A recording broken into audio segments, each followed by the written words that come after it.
welcome to the most hated show in the black corner of YouTube. I am your host, the whiteologist, Mr. Blows Your Minds, and this is Black Minds News Report. Black Minds News is to articulate, transmit, communicate, insinuate, develop, investigate, decode, unveil, spread the news, whether by news, video, website, or quote from publications. As I articulate this information, I ask that the creator of the universe be here, heart, soul, mind, and spirit. Because why? The truth don't need no partner. As a descendant of the greatest people who created this place that we call the United States, we, the BADOS, Black American descendant of slaves, the today's generation, progeny, bloodline, and historical lineage, we give honor to our ancestors. You know what the motto of my show is? I'm never gonna tell you what I heard. I'm only gonna tell you what I know. Today's date is February 11th, 2020. Did you hear? Well, the story had broke during the time I had was off due to the fact I was recuperating. That they said that the first drag queen was a former slave. Now, some people may see this and get clicked on because of the thumbnail and think that we're about to go in on the LGBT community. That's not what we're here to do. What we're here to do is we're trying to say that if you're black, you're black. Do you separate the fact that somebody who's black and maybe they're handicapped? Do handicap come before black? Let's say if someone is sick, do they diagnose themselves as sick, then black? Or are you black first and everything else is entwined in your blackness? Well, they did this story due to the simple fact that a lot of us are seeing some of the stuff that's out here. We're wondering who is laying the agenda and why would one want to do this. So stay tuned as we get into this report. Hey, how's y'all doing? Again, I'm your host, Mr. Blows Your Minds, and welcome to Black Minds News Report. First and foremost, I want to say what's good to the fam, old subscribers and new. Thank you for clicking on to the show.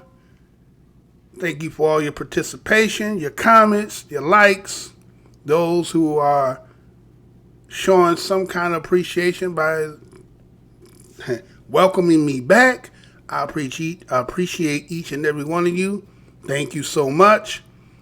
And passerbys, if you happen to click on due to the simple fact that you like the thumbnail or like the title, welcome to the most hated show in the black corner of the internet. Been in the business since 2012. Used to get 250,000, 50,000, 30,000 views, 1,000 views, and to this point can't get past 100 views. Did a video back in April 1st of 2014 and rubbed a lot of people in the wrong way, and they've been ever since suppressing this channel.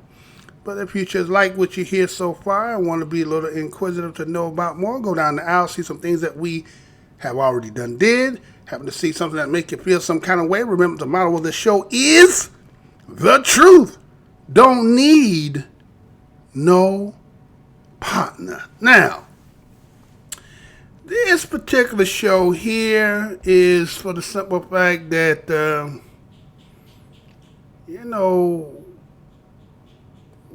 we as black people in this country, we get a lot of undue, unjust criticism when we just try to take the stance that we want to be self-identified according to how we self-determine ourselves, right? And so sometimes, I ain't gonna say sometimes, times when our people who are confused try to disassociate themselves with being who you were naturally born to be and try to find a category or a group to disassociate yourself, to fraternize with other people whose agenda entwined in where you're trying to get in might just be a Trojan horse. I'm going to say that again. Some of our people, due to the simple fact of what we have endured in this country and the ostracism that comes with being who we are, and sometimes it's too hot or just for the simple fact of lack thereof or don't want to believe. It's kind of like, again, the red pill and the blue pill in the Matrix. When he went down too far in the rabbit hole, no, I don't believe it, right? And so when they get to can't either recognize or do understand and maybe try to find a loophole or a back door, sometimes I believe that some people find ways to jump out of the black category and try to get themselves into another community, another association, another group, so that they think that it's going to lessen the ostracism that comes with being. And they think the more that I, kind of like those, again, that use that soap, trying to whiten themselves, lighten themselves, thinking that the more education one gets, the more I fraternize and the more money I get, somehow I can shed off like a caterpillar, a cocoon, right? Turn into a butterfly. And thinking somehow I'm going to shave off this cocoon and the butterfly that I'm going to be is something that is going to be acceptable by other people. But if you've been around for some time, you understand what the game is, and it doesn't matter how much you stress your T's, pronounce the Queen's English to the T, to the letter, no matter how many degrees one has obtained, somehow, some way, you can still be classified or looked upon still back in our group. And so when you can't understand the propaganda that other people are using, because it's not to say that people don't have a legitimate stance to believe that there is an ostracism based on the simple fact that you ain't got to remember the teaching, the foundation teaching that your group comes from and where it was instilled from, and that sexual preference is something that is done in the confines of one's own home. And so this becomes a group that seems to feel like they don't have a place. But before you get to that place of when it comes to being a separate group, are you in a group prior before you get into that group? And if that be the case, how does the second group take precedence over the first group? And then somebody who's trying to intertwine the group to establish itself to have in your original group's history, then how do we look at an individual or persons who feel that they're not doing damage to their original group? And what does that say subliminally to the other group? So I seen this person who did this article, and I'm going to go ahead and play this for you and let it be drawn out through the dissertation in this video. So stay tuned as I go ahead and cue this up. We about ready to do this? We ready? All right, so let's go ahead and get into this, and we shall be right back. Check this out, y'all. The first drag queen was a former slave? You know I'm going to say that again. The first drag queen was a former slave. This story is coming out of The Nation, January 31st, 2020. The caption reads, "Who fought for queer freedom a century before Stonewall?" The story was done by Channing Gerard Joseph. And this is how it reads. His name was William Dorsey Swan, but to his friends he was known as the Queen. Both of those names had been forgotten for nearly a century before I rediscovered them while researching at Columbia University. Born in Maryland around 1858, Swan endured slavery, the Civil War, racism, police surveillances, torture behind bars, and many other injustices.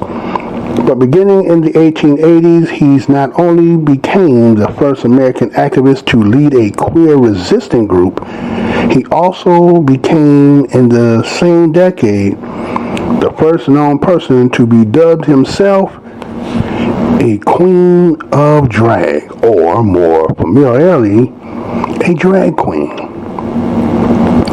In 1896, after being convicted and sentenced to 10 months in jail on the false charge of keeping a disorderly house, a euphemism for running a brothel, Swan demanded and was denied a pardon from President Grover Cleveland for holding a drag ball.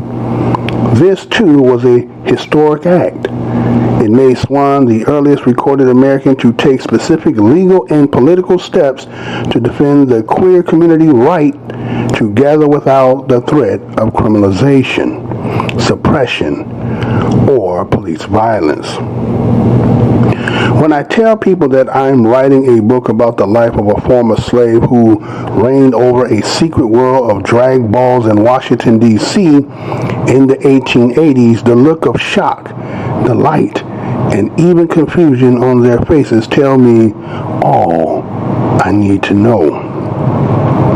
My research on Swan began 15 years ago when I stumbled upon a Washington Post article from April 13, 1888. The headlines leaped off the page, "Negro Dive Raided. 13 black men dressed as women surprised at supper and arrested." According to another news account, more than a dozen escaped as the officers barged in and Swan tried to stop them, boldly telling the police lieutenant in charge, "You is no gentleman." In the ensuing brawl, the queen, gorgeous dress of cream-colored satin, was torn to shreds. The fight was also one of the first known instances of violent resistance in the name of LGBTQ rights. The 19th Century Observer, Swan's dance party was a shocking and immoral fiasco perpetrated by a vanishing tiny minority of freaks. The National Republicans, another Washington daily, said of the men arrested in the raid, "It is safe to assert that the number living as do those who were taken into custody last night must be exceedingly small. Yet, despite their minuscule numbers, they made quite an impression. Hundreds of onlookers followed the men to the station to steal a glimpse of silk and satin." That spring night in 1888 wasn't the first time the D.C. police had broken up one of Swan's dances, nor would it be the last. A similar raid occurred on the night of January 14, 1887. The Washington critics dutifully reported 6 colored men dressed in elegant female attire were arraigned in the dock at the police court this morning on the charge of being suspicious persons. They nearly all had on low-neck and short-sleeve silk dresses. Several of them were trains, as well as corsets, bustles, long hose, and slippers, and everything that goes to make a female dress complete. Drag balls had been going on secret for years. Invitations to dances, for instance, were often whispered to young men at the YMCA. And newspaper describes the arrest of several black men wearing bewitching, fascinators, silk sacks, or cashmere dresses while en route to balls. In 1882, Swan served a jail term for stealing plates, silverware, and other party supplies, but the 1887 raid was the first time the wider world learned of him and the motley group of messengers, butlers, coachmen, and cooks. Swan's drag ball came with grave risk to his guests, reputation, and livelihood. A large but undermined number managed to flee during the police raid, but the name of those arrested in jail were printed in the paper. Where the men became target of public scorn with the news coverage, the world took an interest, everyone from neighbors and police to local officials and even psychiatrists. Now that the group was publicly known, it would prove to be a fascinating new subject for researchers trying to grapple with the complexity of human sexuality and psychology. Lacking any of the terms we use today like cross-dressers, transgender, and gender non-conforming, Dr. Charles Hamilton Hughes described Swan's group in an 1893 medical journal as an organization of colored Iroquois and a lecherous gang of sexual perverts. Another psychiatrist, Dr. Irvin C. Russ, described them as a band of Negro men with androgynous characteristics. On the one hand, the publicity made it more difficult for Swan and his friends to stay hidden from those who sought to do them harm. On the other, none that their existence was widely known, more people might have been interested in joining his secretive all-male family. Swan's gathering continued furthering folk songs and dances, including the widely popular cakewalk, so named because the best dancers were awarded a hoe cake or other confections. Many guests dressed in women's clothes, though some wore men's suits. Harlem famous Hamilton Lodge masquerade balls began in 1883 with traditional mass dances and would not be taken over by the gentry from fairyland, as one Baltimore African-American reporter colorfully put it, till 1925 at the very earliest. The actions of Swan and his followers were particularly significant in the light of the 19th century attitude towards masculinity. At the start of the Civil War, President Abraham Lincoln, Lawson Henry Wadsworth Longfellow, urged a apprehension nation to go forward without fear and with manly hearts, emphasizing added to fight a war that would eventually lead to full citizenship for all black men. In 1879, the Evening Star reported that the abolitionist Frederick Douglass advised that with a full complement of manly qualities, the Negro could and would make himself respected in every part of the Republic. In post-Civil War America, there was very little patience for men who subverted gender norms. On April 16, 1862, Lincoln signed the Compensated Emancipation Act, freeing all slaves in the District of Columbia. In the years after that, Washington came to be seen by newly liberated African Americans as a place of freedom and economic opportunity.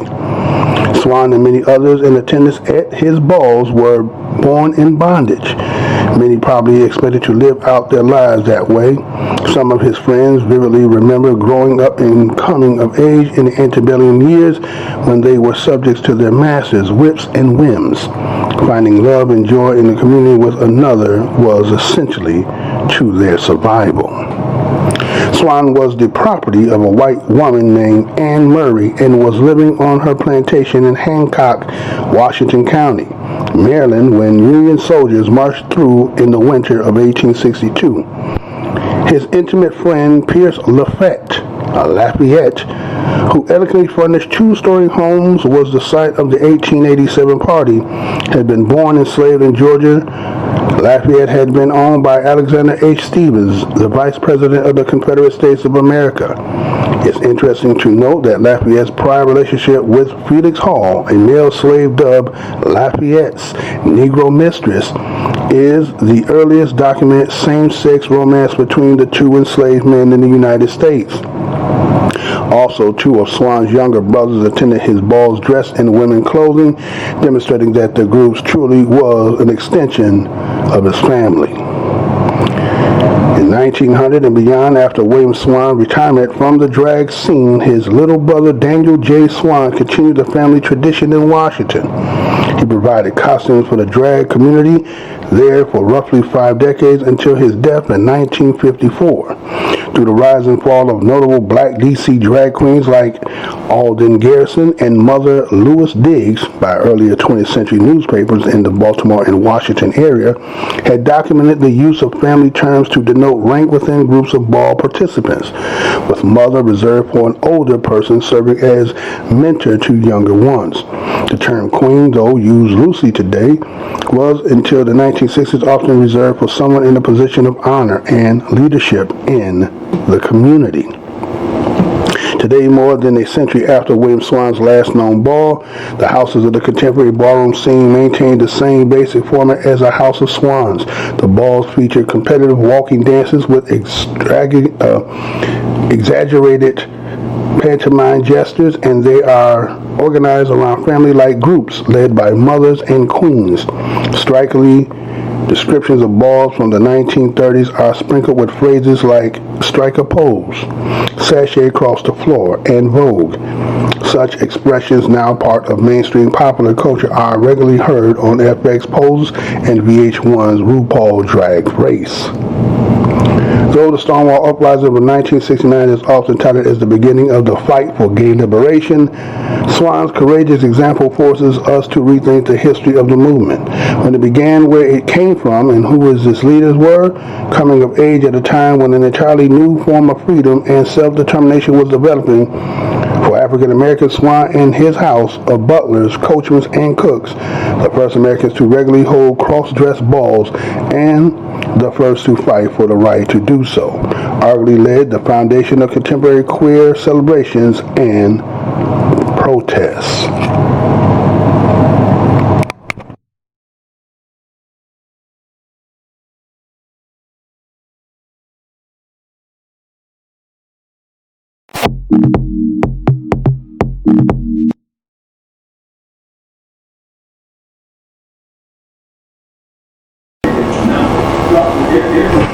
Alright, so that was the article on first drag queen, right? Was a former slave.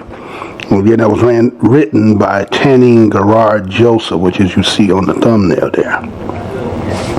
So I noticed that this being Black History Month, and of lately, I don't know if many of y'all have been reading or not, but there have been a lot of articles covering, which would be considered well-known civil rights activists, who were also known as, in that day, homosexuals. As today, they would be considered LGBTQ, right? So there's articles that have been talking about James Baldwin, Raynard Rustin, you had Langston Hughes, and others, and how their activism is also equated with the LGBTQ movement, especially after Martin Luther King's birthday, I noticed. Then I saw this article, as the first day of the first drag queen was a former slave. So I'm recognizing how someone is trying to merge Black American history with this propaganda of LGBTQ as the linchpin to establish validity of what is essentially known as civil rights, which is fought, bled, and died for by our ancestors from slavery. What this individual, again, his name is Tanning Garrard Joseph, seems to be suggesting that the freedom for black Americans is synonymous with the same rights for LGBTQ, which my question becomes, did slavery have anything to do with one's sexual preference? Or was slavery built on the color, ethnicity of being an African? The question is, being black first precedes anything else? That's point blank. So another question becomes, whose curiosity was it? Or is it seeking to find a correlation of black struggle with sexual preference? So we see this individual again, his name is Tanning Joseph,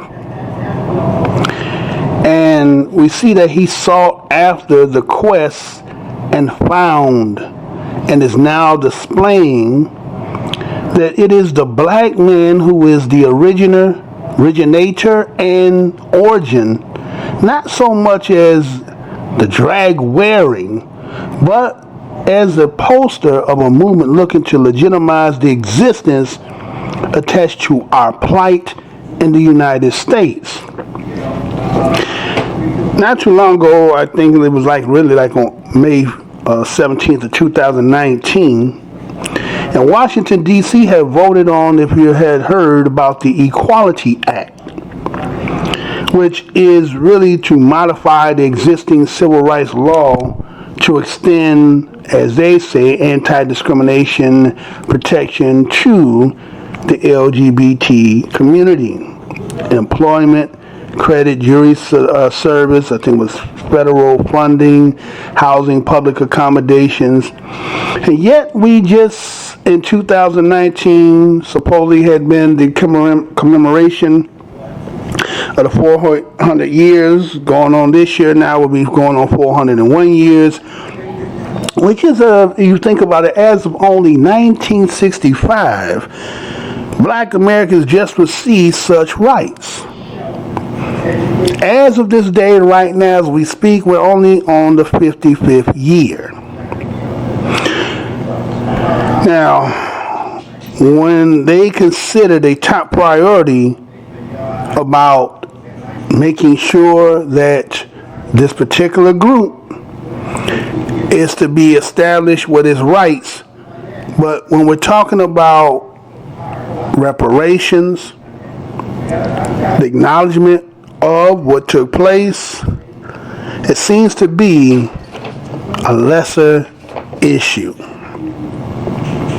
So let's look at this article and read all the things in between the lines.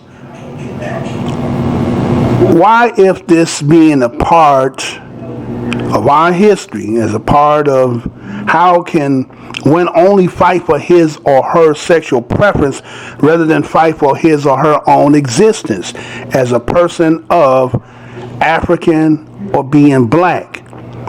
And if not, whose agenda are you really for? And whom are you really against?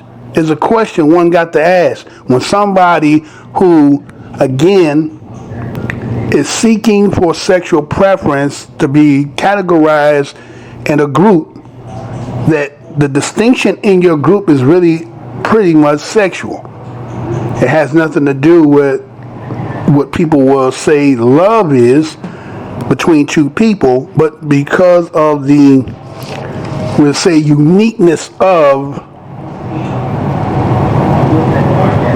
how one does different from heterosexuals. Let's put it that way, right? And so you have to say that who are you really against to make the black man the poster of what the same man who enslaved you said this lifestyle?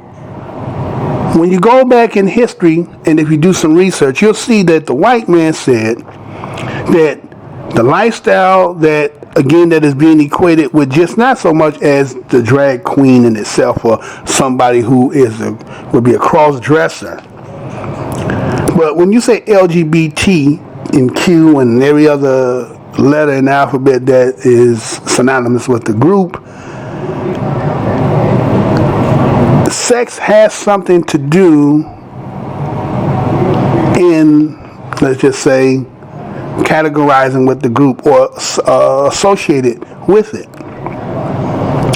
And so not just to say that drag queen, but again, there's kind of a connotative understanding, or one is trying to tell, and we see that the white man seems to, instead of putting his flag on the moon and saying that he was the originator of it, what he's doing is, according to, again, you got to remember that Channing Gerard Joseph is the one who's writing this. But when I did my research to, talk about this particular subject here,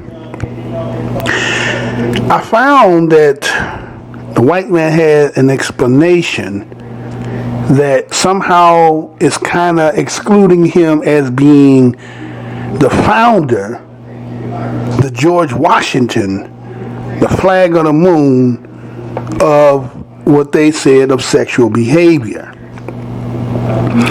And so he says that when he came here to the Americas, that the indigenous of the Americas had a term which they called two spirits, right? They said two spirits. This was fundamental amongst the tribal peoples, and it existed in male and female. And according to what they said that this is well documented in 130 tribes in every regions on the continent, or what you call the Americas. And this is what they said, right? And so they said also that those who were assigned the two spirits could have sex with both sexes, but only it seems that women were the only ones who seemed to have been the two spirits that were actively engaging in this sexual intercourse.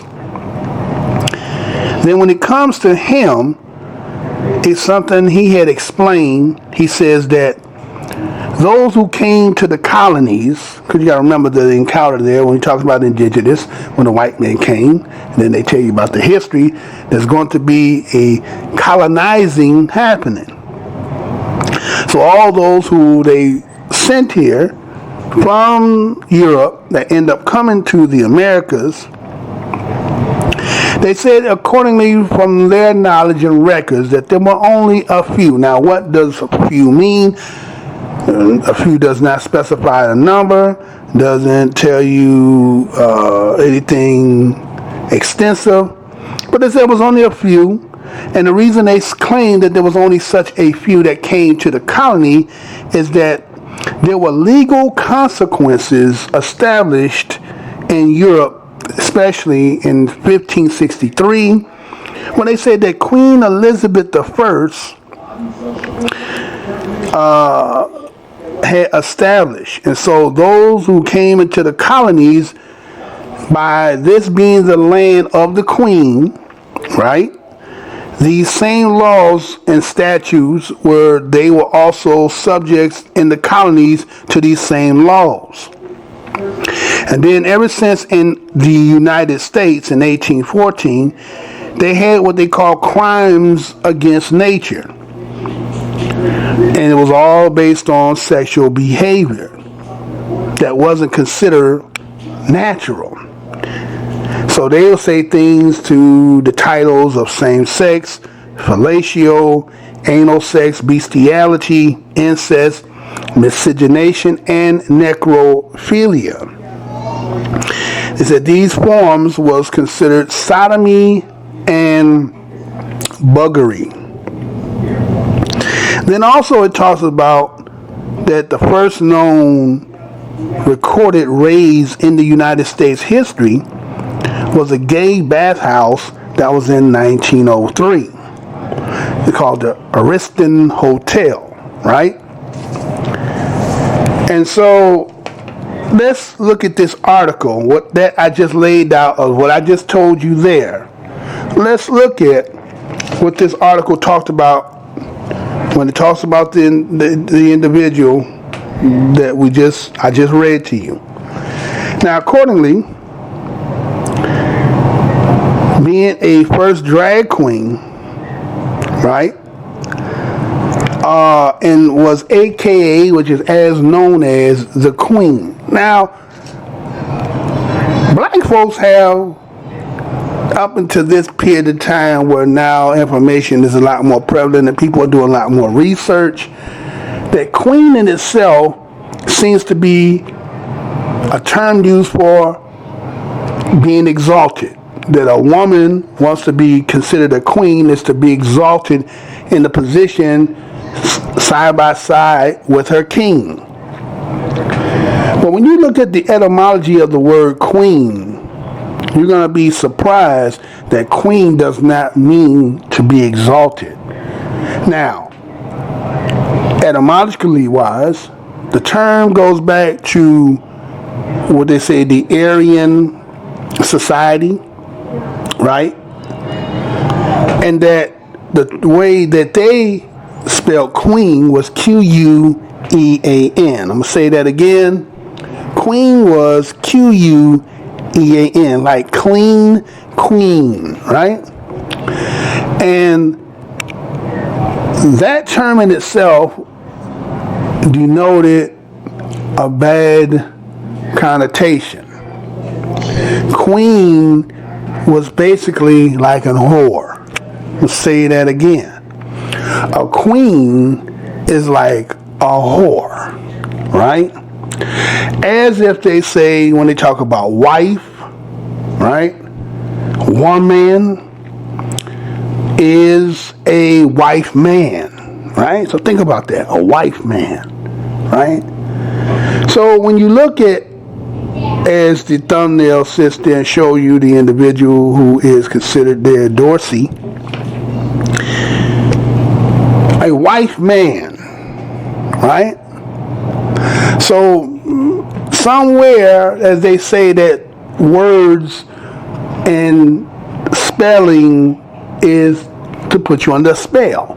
So if I have you isolated and everything that you've gotten is from me, and that I teach you everything according to what you know, only I know what I'm really giving you and really the understanding of it, because again, you trust in the institutions. Matter of fact, when we look at the whole dynamic of LGBT in the community and how they try to label black men or black people in particular as the biggest, group who ostracize the gay groups or the LGBT community. And yet, this Tanning Gerard Joseph is showing from what he's writing that he's taking it all the way back prior to slavery, that you're saying that how can we be something against something that, again, if you try to establish we're the first recorded and known, right? And so according to Tanning Gerard Joseph, he said there was 100 years that had passed, that this had been forgotten, and they talk about the Stonewall Rebellion, or Stonewall Riot, I think. And how he writes this, and again, as I was saying in the beginning here about how they're trying to make a correlation in history to our history as BADOS in this country, and trying to draw a bridge to the LGBT, because when you look at immigration, LGBT, and others, when we think about civil rights in this country, civil rights, as Ann Coulter had said, that civil rights were for black folks. Because you have to remember, since our inception and encounter with white people and what we have endured from that time till now, again, as I said, 1965 being the starting point of lawfully being recognized as civil rights. Then here are now people, if we take a group called the LGBTQ, in that group in itself, there may be people who are black, like we have here Dorsey, right? And others. But also in that group, you're going to have people who are non-black, who may be from migrations from other places, and also white folks, right? So now this motley group that you got, who some of them already are in what we consider the complexion for the protection, are now trying to also garner the rights that have not been fully given, or the promises that were supposed to be given, are finding ways to undermine. And now, to legitimize it, we're going to find somebody in history, because you have to ask yourself, is this the inquisitiveness of one to know, to find out? Again, as one has spoke in this article, talked about, like, had been researching 15 years, stumbled across a news article and seen the headlines, read it, and had an interest in it. Now, again, am I trying to say that a person who existed in history, and if somebody wanted to give recognition and honor, because regardless, it still would be considered as BADOS, but we're going to say that this particular individual here is more going to be used not for BADOS in particular, but we're going to kind of separate that part from him, and we're going to take him for the part we need him, and now we're going to make him this George Washington to give legitimacy, so that when black folks are speaking against some of the stances or positions politically that other people are getting and standing and butting in line over, well, we're going to be able to use an individual who, again, will be the George Washington that was there when you weren't there. When they're going to say he was born in 1858, they're going to say he was there during the Civil War when you weren't in the Civil War. They're going to say that he was also going through, almost saying Jim Crow and everything else, right?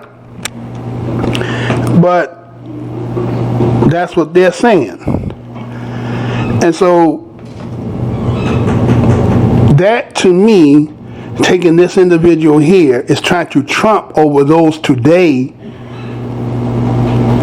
and say, see, look. But it's funny how when you look at this, and there's nothing really funny about it, it's just kind of like, I notice, I can't be the only one who's noticing this, right? Right, so they say slavery, he was doing slavery, Civil War, he went through racism, he went through the police surveillances, he even went behind bars in jail. Matter of fact, when you think about the behind bars, they just did the other day that I seen in the article, they was talking about Baynard Rustin and how they're going to now pardon him. Because remember, in this article, they talked about that he went before the president, tried to get pardoned for, running the brothel, right? Running the brothel and trying to get pardoned for that. But they say Baynard Rustin, again, as I told you, talked about Langston Hughes and others, but Baynard Rustin, he, according to what they write, had went to jail for having sexual relations with same sex and end up doing some time in jail. And what they did accordingly was, when he was advocating with the civil rights in the movement with Martin Luther King and them, that they went on the Senate floor and they had, revealed and tried to use this as tainting the movement and to bring an ostracism on the movement, right? Now, in that being said, again, we are not taking away the advocacies of individuals who fought on for blackness, right? Black is black. Black precedes your sexualness. If somebody want to tell me that slavery, again, has something to do with your sexual preferences, whether they put you on the boat or not, then you would be lying, right? That you would be lying, but that's not the truth. But that's how some people want to equate that, the what happened afterwards and then the struggles and so forth. But being black at that particular time had nothing to do with your sexual preference. It's like driving in a vehicle and the police come on. Now, the only difference that, let's say, a heterosexual black man who's driving in his car and the police pulls you over, certain people of that community can have a certain type of, let's say, flamboyancy, right? You're going to be flamboyant about it. And that may be revealing to the officer that comes to the car, and that may change or may not change depending on how the officer looks. But first, before they can even see the flamboyancy, if they don't get a chance to allow you to be able to articulate oneself and to display that, then what they see first before they get to any of that is you're going to be black. And it seems like people who fall under that are black, to me, seems like you're trying to find a way to disassociate yourself with your blackness. And I'm going to ride with my sexual preference because there's an inclusiveness and there's a motley part, but are they realizing that you're being used? It's kind of like what's happening with the Gayle King situation, right? Those people were talking about the Gayle King situation that happened with Lisa Leslie and talking about Kobe and asking about the situation that had been exonerated or the case had been dropped, and that people in the black corner, the internet, social media, and even those who were considered to be stars and actors and athletes spoke out that it made Gayle King to respond. And her response now is that CBS altered and changed and made the way that the interview is being displayed to come out in a way that she did not intend. But some people will say that based on, again, what you have done, you and your association of your friend, Oprah Winfrey, and the constant seeing that the people who y'all are attacking, they're going after so harshly, seems to be the same MO, same modus operandi, black men.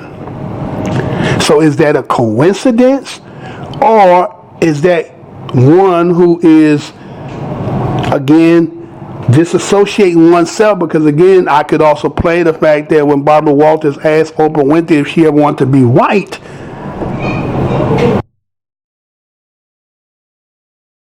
are you hurt when people call you an Oreo or say that you are pandering and that you're trying to be more white? And you've read all this stuff.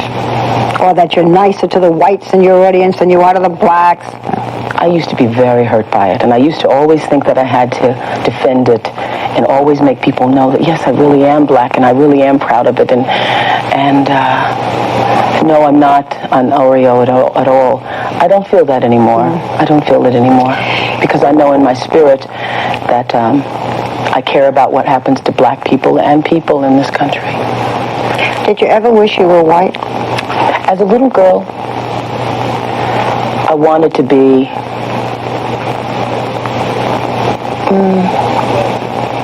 yeah, I did. I was growing up in Mississippi, and it's the kind of thing that I hesitate to say because when you say it, all the black groups call you and say, how dare you say it? But yes, I did.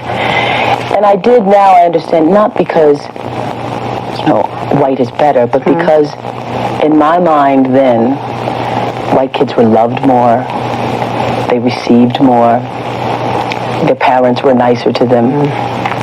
And so I wanted that kind of life. I wanted to be one of the Kool-Aid kids. And you know what changed it for me? The night I saw Dinah Ross and the Supremes on the Ed Sullivan Show, I thought, I want to be like that. And so, I look back on my life and I think, when you ask me about how did I get to be here, there's so many little pieces. And if you haven't seen that, the process that has helped me to but then we have to understand that Gayle King grew up in Europe. She did not grow up in the United States. And so maybe to get in, fit in, one feels like, as again, I read a book about the golden stool that was written by missionaries, and those missionaries were saying that black people will only be accepted when they become a black white person. Let me say that again. In the book called The Golden Stool that was written by missionaries about them being around the Akan tribes and the stuff they were doing missionary work, they were stating that the black man would only be accepted to white folks when black people would become a black white person. So what I'm saying is Gayle King, Oprah Winfrey, and those who fall into the alphabet community group that are black seem to be doing the same thing. Because if black is first, whether again your sexual preference is your own business. But it seems to me people who fall into this try to say that their ostracism is based on their sexual preference, but I think you being ostracized for being black before we even find out anybody know what type of sexual preference you have. And so to me, that this thing that this is what I believe is that this is a way to disassociate oneself, to be inclusive in another group, and then being used by that who really created this group, because all this to me is you trying to be writing for who? Was your research for you? Was somebody paying you to to find the needle in the haystack so that we can have the linchpin to say, aha, they can't fight this, and you volunteer and you will get some kind of publicity, recognition, but in the long term you actually legitimizing because you're being used. And so here it was, they said in about 1880, they claim, according to that article, a situation that happened again, talking about the brothel. And he writes, Canon Gerard Joseph, that moment when he fought against the police about the brothel and stood up, and there was in the quote said something to the fact that you're no gentleman, right? That this was the first activism to lead the LGBTQ movement, right? This was the beginning. So again, he's writing as creating We endorse thee as the George Washington to the movement that is now today. And yet, it seems everybody works towards trying to take away from what has happened with BADOS, the Black American descendants of slaves, and the struggles and the continued works and struggles that are persistent today.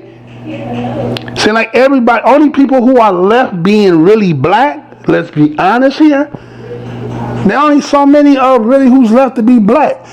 Most women, black women, have gotten off of being black by becoming educated. Now, am I saying that education denotes that you're not black because one may be highly educated? That is not what I'm saying. What I'm saying is, the same way as I talked about Gayle King, Oprah Winfrey, and how the question was asked to Oprah about when she was little, who did she idolize, who did she want to be like? Gayle King, not so much, but she was raised in Europe. We have an individual here who was seeking to find the needle in the haystack to present one individual, and we're going to make him be the George Washington to give validity to the movement. Here is who we're looking for, right? And so, where does that leave black Americans? Because see, the black woman decided that she would get educated. So what ended up happening is, because she obtained of the American, let's say the American between white and black in this country, we're not talking about migration, we're talking about the black and white dynamic, she became the most educated of the women of the Americas. So based on her elevation in education, and because of how the system designs and put roles and obstacles against black men, and those who got caught up doing what happened in the crack era, and we getting felonies, that it's separated, because if you're educated and you're not, people will not want to associate, because again, what you're being taught, because again, a lot of people don't really want to associate the fact that institutions are what puts the brainwashing mechanism into society. I'm going to say that again. People want to act as if like the institutions that are set up are not brainwashing mechanisms. So what do you mean by that, Mr. Billiam? What I mean is this. You send your children to school daily. And when you send your kids to school daily, it's kind of like, if I could draw an analogy in your mind, picture you and your child, and you're taking them to this place with this cave with a big ass monster. And the monster big as shit, fangs dripping, all that shit, and this is who you're handing it to. Based on your history here, you have to come to relying that you believe that this place that you send your kids to 5 days a week, 7 to 8 hours a day, is inculcating into your children's mind the best thing for them. Or is this institution set up to instill the best thing for it? And so the curriculum you don't control. What is being taught you don't know. And it's not till later on, as time goes on, that you see the end product. So the institution of teaching is by the state. And who controls the state? All right? The same thing when you talk about the instilling of an institution in the mind of what people try to say that people are homophobic, black men are homophobic. But again, in our history in this country, the first teaching, that at least according to what we understand and look back in history, is church, the Bible. Even though we know that they had a special Bible that is truly, to substantiate me talking about the brainwashing mechanism, the Bible that the slaves had, our ancestors had, was not the entirety Bible that you have today. They had a special Bible that had special ways that was to inbred in their minds to be a certain way, right? So this will substantiate that again, the same thing I'm talking about, these institutions. So when you go to college, and the college has been created by those what they call the guilds. This is the guild school system. And so you're in there to be a willing participant to learn how to make. Remember they had this game called the Sims, right? The Sims, like the simulator. You just going to be a willing participant to fit in like Nebuchadnezzar in the Bible, taking the choices amongst the peoples, those who can be good springs, cogs, and washers and bolts that make my machine operate. That's who you become. And so when the church taught that what God said, and you talking about we who come from the lineage, that those who took that information and that knowledge, the only hope that they had, and it had to become real to them because of the seriousness of the conditions they were in, that's what they use as the foundation teachings.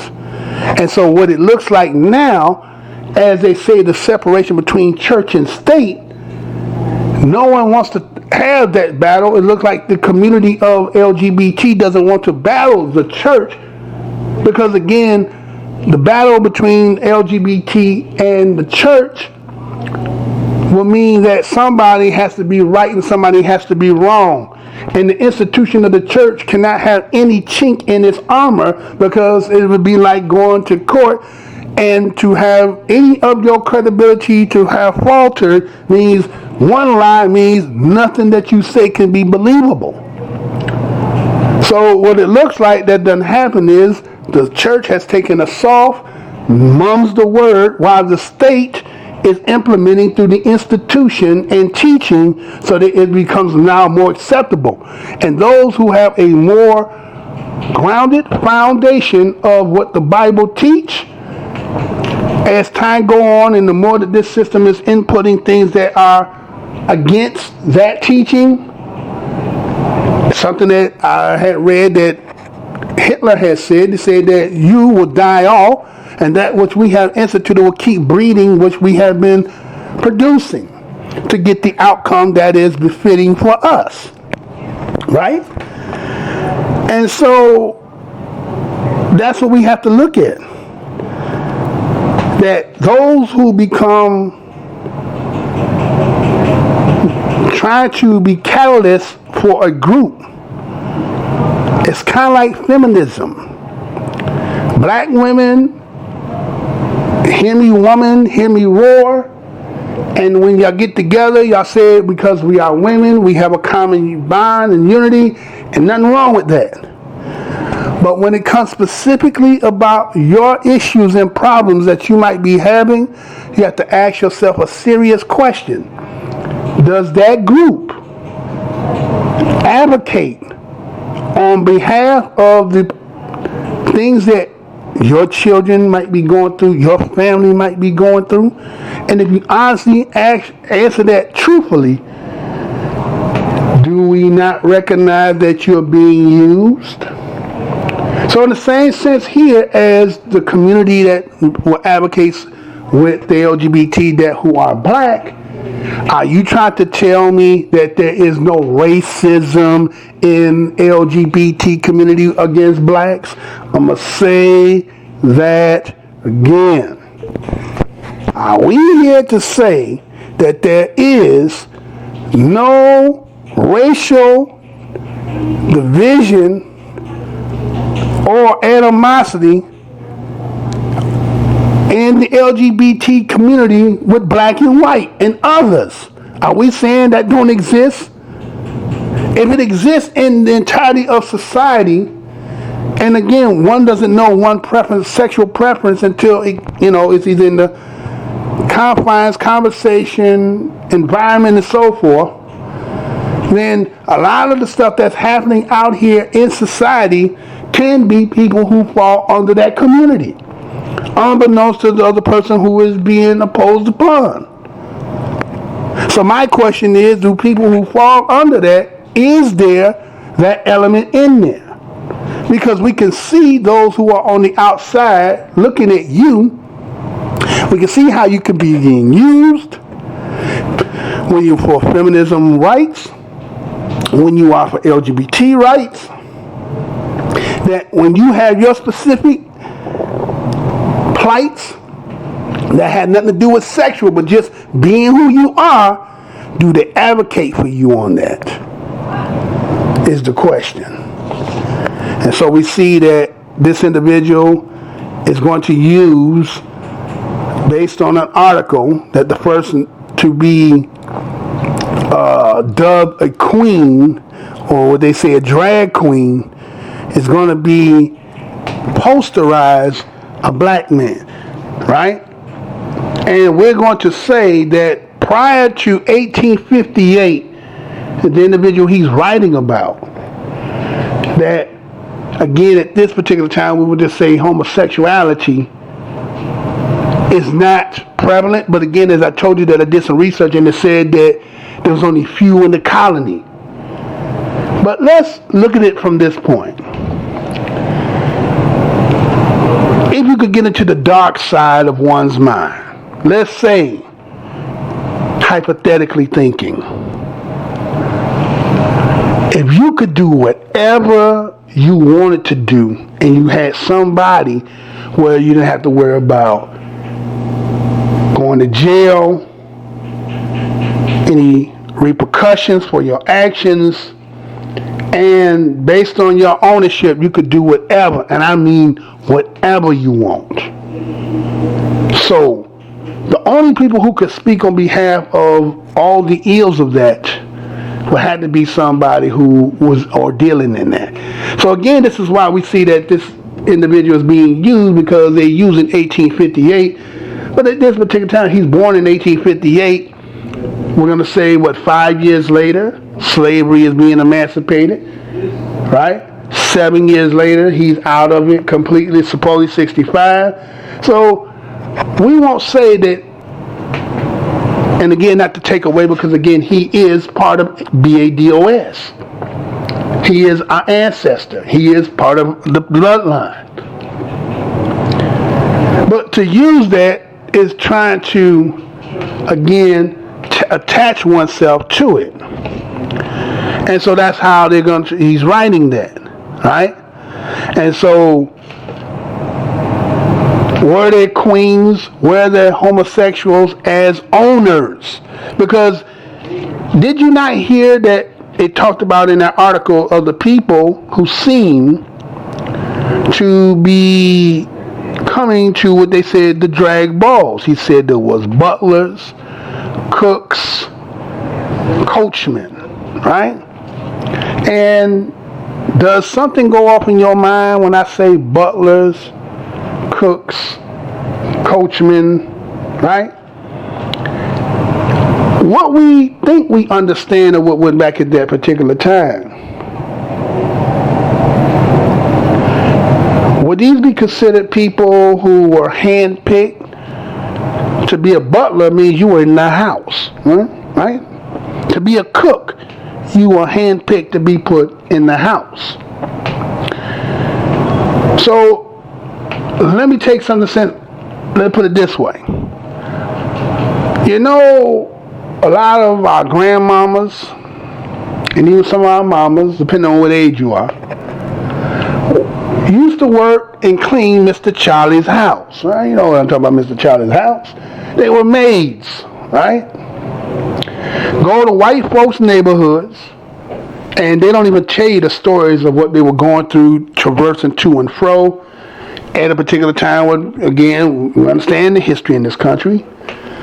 But I always say there was things that, again, a white man having a black woman who's cleaning his house, cooking his food, tending to his children, right, washing his clothes, and they don't think at times that, again, when we see all this in the news about, let's say, people like a Harvey Weinstein, who use his position that the job you want, but there's some favors you got to do. So are we going to sit here and say that none of this probably took place in some of our families, grandmamas, mamas, and so forth, who work for Mr. Charlie in them house to keep that job? Are we going to say that didn't happen? So if it can happen during that particular time, let's take it back to when you didn't come and leave, when I paid you, when I just owned you right out. So could butlers, cooks, and so forth be pleasurable for master who fronting like, I got a wife and kids, but really I get down? Because again, they said they made a law and said only a few. But how did one know if one was? How did one know if one was? And so I'm saying possibly, because let's look at where this is taking place in. This is taking place in Washington, D.C. Statistically, do you not know that Washington, D.C. has basically 9% of its population is LGBTQ? 9%. It is the highest in the nation, right? And then I think it's Maryland, and I think it's some other places, right? And then one other place, right? They have the highest. Now, Maryland, Washington, D.C., they're all in the same area. Where is this taking place? Because you have to ask yourself the question, if they're creating a drag ball and they saying that they're bringing men there dressing and, gallying around, then who's attending the ball besides those who are participating? Now, it also mentioned the fact that there was whispering in young boys' ears at the YMCA. Now, again, going back into at least into the 80s, remember,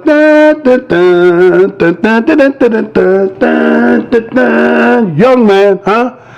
Right? And then we kind of find out there's a correlation with that group, the acronym of YMCA, and this history, and we say, oh,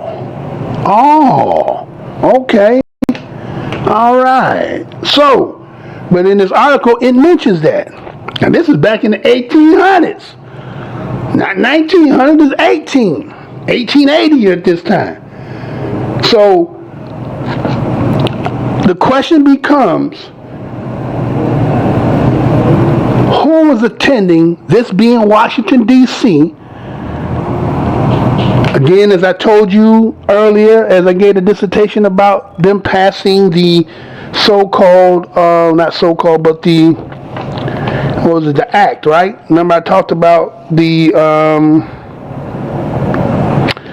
what was that act called? The Equality Act, right? With Sheila Jackson as the head of that. And Sheila Jackson also is the one who took over the head of John Conyers for who?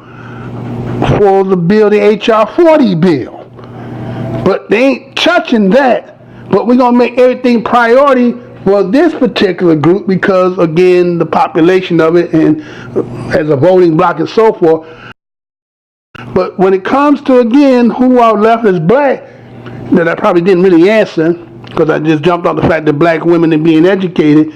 There's only so many of the black men who are left that is black. Children are trying to, again, they're being institutionalized so that they can eventually figure out where they fall into the group. A lot of them, again, pipelines of prison. Others will find their way to matriculate themselves into some kind of education, trying to find a way to be some kind of, butler, coachman, and so forth, right? And so who that leaves? Those who they trying to ostracize and say, talking about toxic masculinity and all this other stuff. Those are really who are left that are black, right? And so,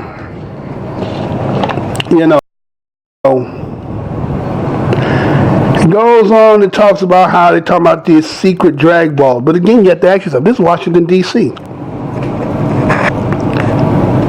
if it's Washington, D.C., the political capital, you got the president, vice president, right? Congress, Senate, representative, House, right? And again, as I just told you, you can look it up, 9%. Washington, D.C. is a district. It's a district of Columbia, right? But it has 9%. So that means there's a lot of people who are in Washington, D.C. who advocate and who are a part of the LGBTQ community, right? So we can see why the advocacy and how things have been pushed and seem to prioritize over that which, again, the history has said that you have been deemed as slaves and this is the position we're going to keep y'all at. So it seems like certain people who understand that believe that I'd probably be better off, and I'm not going to say that everybody who probably even fall under the LGBTQ community is probably really not that. But they found this is an avenue of lifeline by associating and fraternizing with it because there's some benefits in it than just being a heterosexual black man. Could that be true? Would anybody admit to that? So he also says that they talked about, let's see,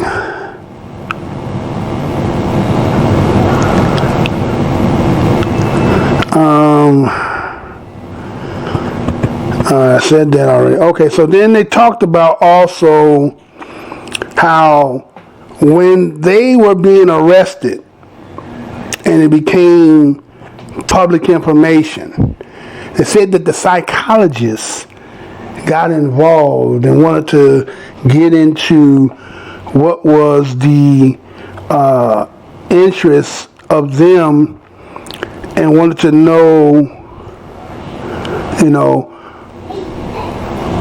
why was these black men acting this way? It was kind of like they was calling them freaks and all this other kind of stuff, as this was something unusual to them, right? And so when you do the history of that, they, you know, you can go into the DSM number 1 and 2, and it used to classify the lifestyle of the LGBTQ as having a sickness, right? But what ended up probably happening?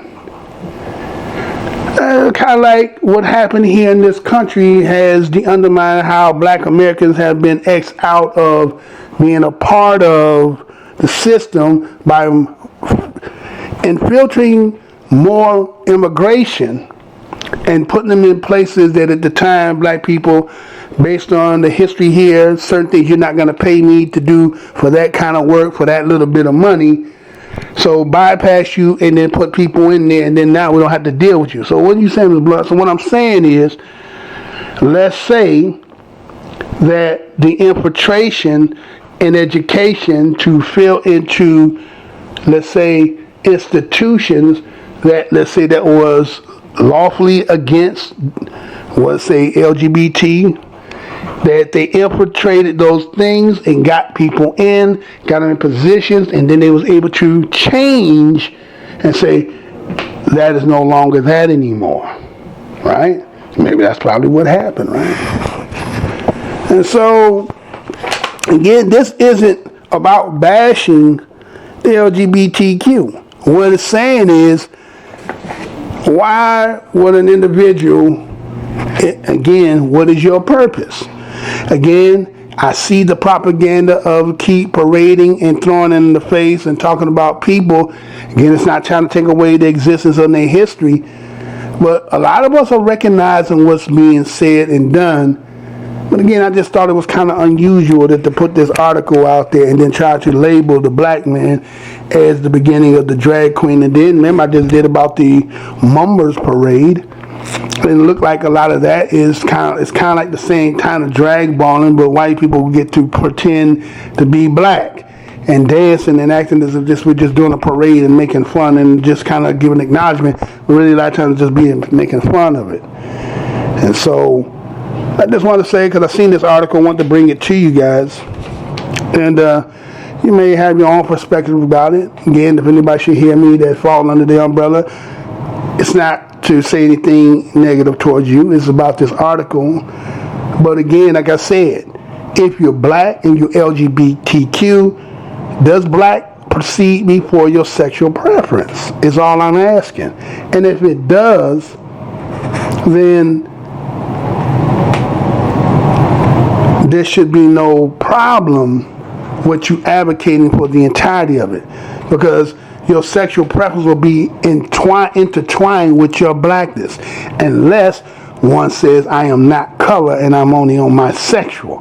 Then we can understand why people will be against us. Again, I'm your host, the Whiteologist, Mr. Blows Your Minds.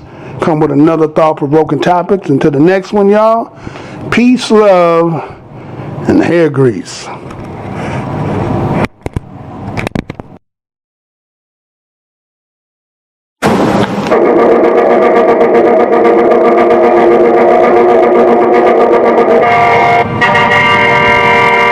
Should men...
All right.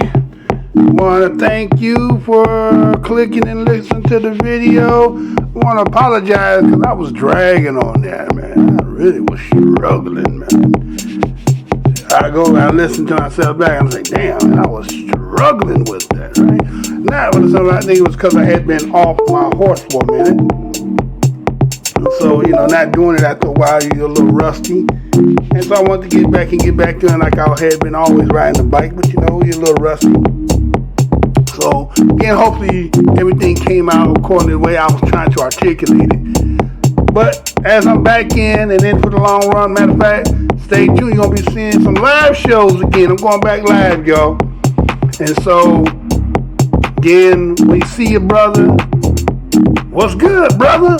See you, sister. What's good, sister? You can't do that much. You know what you got to do? At least do the universal knowledge. Right? You understand the day and time that we in? We got some people out here who seek for the mind. So it's incumbent that we, BLAKS, acknowledge one another, have respect for one another, love one another, and understand we is all we got. Some of you who like to have allies outside of being BDOS. Two things you got to ask those that got allies, to tell them to ask their allies. One, have they ever heard of John Brown? I ain't never, ever seen a movie about John Brown in this country. It's like, damn, really tell me that they was the white man that's going out, sacrifice his family for the better benefit of black people? So he must be the worst white man that ever been in this country. Two, ask them if John Brown is real. Is he real? Or is it just something that white folks tell us to try to make at least there's one?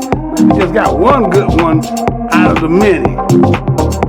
So again, this is Black Minds News. I'm your host, Mr. Blows Your Mind.